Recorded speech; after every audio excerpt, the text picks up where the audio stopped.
तो question number देखते हैं 9 में क्या है। तो कि सिंपल सी बात है, डिनोमिनेटर को मैं पहले इधर मल्टीप्लाई में भेजूंगा तो क्या बनता है वो देखते हैं सॉल्यूशन।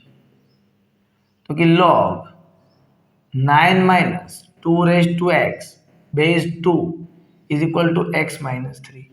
अब मेरी बात ध्यान से सुनो, इक्वल टू की एक तरफ log है सिंगल log, और इक्वल टू की इस तरफ कोई भी विदाउट लॉगरिथम वाला इक्वेशन है, तब आपको एक रूल याद रखना है, इसको एक्सपोनेंट में कन्वर्ट करना है। एक्सपोनेंट यानी कि 2 की पावर ये करोगे तो ये होगा, क्योंकि इसमें log नहीं रहेगा। जब आप एक्सपोनेंट करोगे तो कि 2 की पावर ये करो तो 9 minus 2x raise to x आया, इसमें log बचा ही नहीं, है ना। ये तभी कर सकते हो इक्वल टू के एक तरफ सिंगल log हो और सामने log ना हो। करते हैं कन्वर्ट तो क्या होता है, तो कि 2 की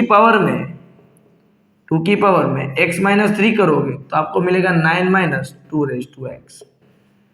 अब क्या, तो कि आप देख सकते हो कि मैंने आपको बताया था कि 2 की पावर में जो भी है एडिशन है तो हम वैल्यू का प्रोडक्ट करते हैं, माइनस है तो डिवीजन करेंगे, यानी कि 9 minus 2 raise to x is equal to 2 raise to x divide by 2 raise to 3।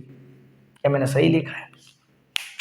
Base same, भागाकार डिवीजन, तो वैल्यू का होता है सब्ट्रैक्शन। सही तो करा है ना।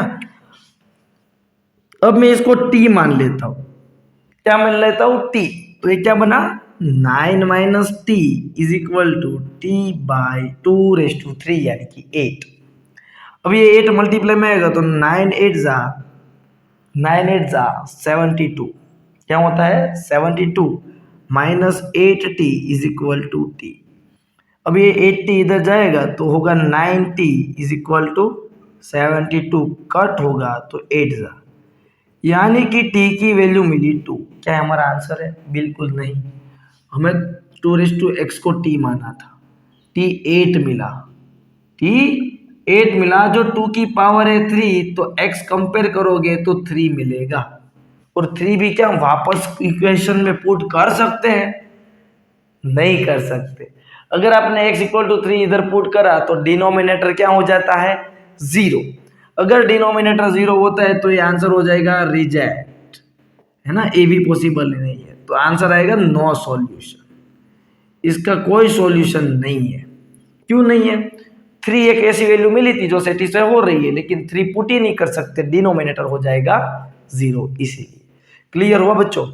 यस। अब देखते हैं नेक्स्ट क्वेश्चन नंबर 10।